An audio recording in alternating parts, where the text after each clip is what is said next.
Good day and welcome. This week on Hypothetically Speaking, we take a closer look at the shifting business model behind Janesville's most high-profile civic investment, and we'll have the latest episode in our ongoing series as the council churns. Let's start with the Woodman Sports and Convention Center. It was built as a tournament hub, sold as an economic engine, and promised to complement, not compete with existing local businesses. The launch was triumphant, a packed Jets opener, a civic victory lap, and a promise to draw visitors and their wallets into Janesville. But from day one, the business model began to pivot.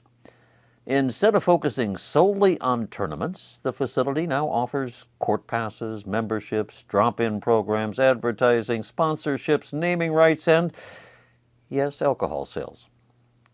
What was pitched as a regional anchor is starting to look a lot like a commercial gym with city backing.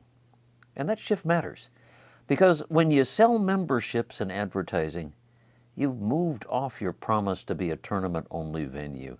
You've entered the realm of private competition with public subsidy. Let's look at the fine print. The council approved a deal. The operator pays $2,700 a month for alcohol rights. The average homeowner pays $38.25 a year in property taxes to cover the debt. And the Janesville Visitors and Convention Bureau pledged hotel and motel tax dollars to soften early operating losses. But that pledge is capped, and it's not a blank check. Now here's the kicker. No operations budget has been released. Council expects one in 2026, but until then, we're flying blind. Charging your own operator a flat alcohol fee may look like revenue, but it doesn't answer the competition question. Because here's the tension. City-backed facilities carry softened risk, okay? Thanks to taxpayers. Private gyms operate under market pressure. And when the two overlap, it creates unfair pressure. The fallout, Woodman's gains a structural edge. Revenue pressure pushes it further into the gym mode, and local gyms may demand guardrails or fight back with ordinances. So what's next? First, let's demand a full operating budget that could bring transparency, but also a little political discomfort. Adopting guard rules could protect local gyms, but limit revenue potential. Tying the tourism pledge to actual events would clarify the difference between a visitor draw and a subsidy. Or we could do nothing and watch the facility drift into taxpayer-backed gym territory, squeezing private competitors. And that brings us to the transparency blind spots. Will it stay a tournament hub or morph into a local fitness club? Who decides when the business model shifts? And where's the spreadsheet that proves that it all works? The Woodman Center is a civic jewel. Pride is real. But civic pride cannot substitute for civic accountability. Here's the scorecard. Promised a tournament hub, a visitor-driven economy, and complementary use. Delivered so far? Memberships, concessions, and a hidden operations budget. This isn't outrage. It's oversight. Release the full operating budget. Tie hotel-motel tax support to out-of-town events. Adopt guardrails to protect tax-paying local gyms. Because, folks, promises matter.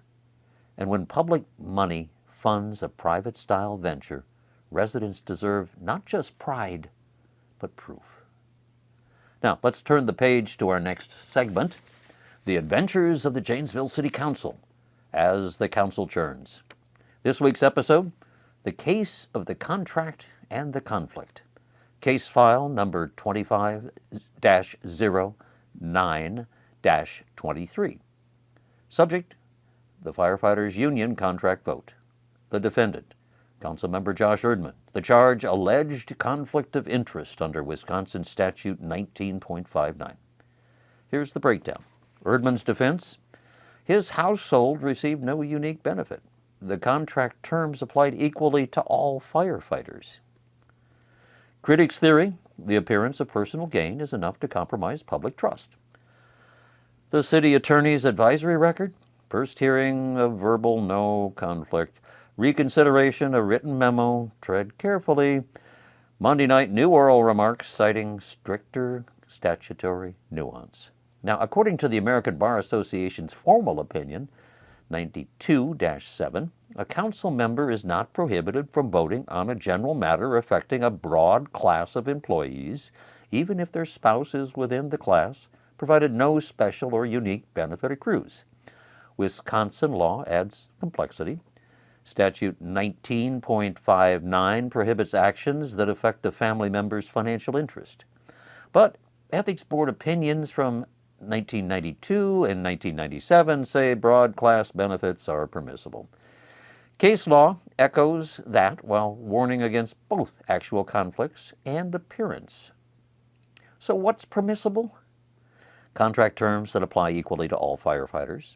No unique gain for Erdman's household. What's impermissible? Direct bonuses, targeted promotions, or rewards aimed at one spouse. Now let's talk about the process. To file a conflict allegation with the State Ethics Board, one council member must sign a sworn complaint. The Rock County District Attorney determines jurisdiction. Then comes an investigation by either the DA or the State Ethics Commission. Disposition could mean dismissal of the complaint or sanctions or even prosecution. Under Council Policy 88, it could take 3 council members to move it forward. No complaint? Case closed, at least at City Hall. But the law as written gives cover for both interpretations, and the jury, public opinion, remains undecided. Erdman says no unique benefit. Critics say appearance alone is damaging. The city attorney's advice, shifting, leaving the chamber less than certain. Verdict, contract approved. Ethics, unresolved. What next? A DA complaint is possible. An advisory ruling from the Ethics Commission then follows. Council might adopt stricter recusal rules. What if a complaint is filed? It sets precedent statewide. No complaint, future councils wrestle with the same dilemma. Legislature acts, well, statutes are clarified for good, because every case sets a precedent, even if that precedent is uncertainty. And so, the curtain call. The unanimous vote passed, the contract was sealed, but the courtroom of public opinion remains in session. Another chapter closes in the adventures of the Janesville City Council as the council churns. And the jury is still deliberating, and so until the next episode, please check your popcorn supply. Before we wrap, one more note from the redevelopment front. When the Janesville City Council created the JATVMedia Advisory Board this August, it set in motion a pretty high-stakes process. How to transform one of the city's most significant brownfield sites into a source of jobs, housing, recreation, and long-term economic vitality. But the critical question now being raised is this. Is this an advisory board? An independent guardian of the public interest? Or is it a representative arm of City Hall and its policy machine? The distinction matters because the public's expectation of accountability and authority depends upon the type of body in place. The city manager's memo frames the board's purpose as strategic guidance, community representation, and vision-driven oversight.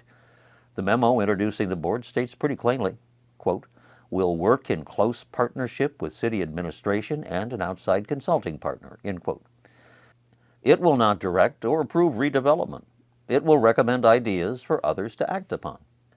That places the JATVMedia Advisory Board firmly in the category of a representative board, not an independent one. But here's the distinction.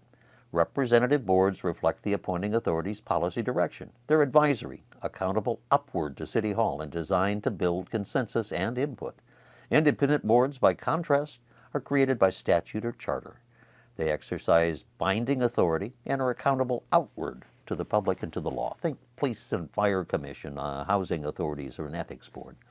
By its own terms, the JATVMedia board has no statutory authority, no budgetary power, no enforcement capability. It's accountable to the city council and to the city manager, not directly to the public. Let's break that down. What does that matter? Because for residents expecting the JATVMedia Advisory Board to operate as a watchdog, an independent guardian of community interests, the reality may be sobering. This board is designed to advise, not decide. Echo, not challenge. Support, not scrutinize. That doesn't make the work meaningless. The board can still influence redevelopment by shaping concepts and fostering transparency and ensuring local voices are heard. But the limit of its role must be understood.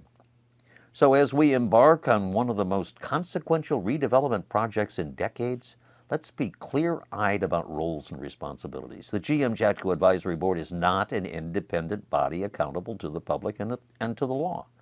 It's a representative advisory panel reflecting the directives of the City Council and the City Manager. The community should weigh its expectations accordingly. And if you're looking for a space to connect and reflect, visit Havana Coffee at 1250 Milton Avenue. It's a true Janesville gem where civic energy meets excellent espresso. With hearty food, warm service, and a strong commitment to local journalism, Havana Coffee proudly supports the Rock County Civics Academy and all who believe in informed engagement. We also thank the Nowlin Law Firm and attorney Tim Lindau for sharing in our vision for the future. We deeply appreciate the support and encouragement from Tim at Nowlin, Danella at Havana, and many others who ask with us, hypothetically speaking, what if transparency was standard in local government? What if civic engagement became Rock County's defining strength? That's the mission of Hypothetically Speaking. And with your voice in the mix, it's closer to reality than ever. A call to leadership. Every advancement in our community begins when someone chooses to act. If you've asked yourself when the right time to get involved is, the answer might be just now. Ways to contribute: volunteer with a civic group, apply to serve on a local board or commission, run for public office, and lead the change. If not me, who? If not now, when? Hello, the elder said that. Thanks for listening. This is Hypothetically Speaking. If this sparks a thought, a concern, or a counterpoint, drop me a line. Civic dialogue is the heartbeat of local democracy. Stay engaged with the Rock County Civics Academy. Visit our website at rockcountycivicsacademy.org. You can follow us on Facebook, subscribe on YouTube, and you can subscribe and join us on our Substack newsletter, substack.com, keywords Rock County Civics Academy.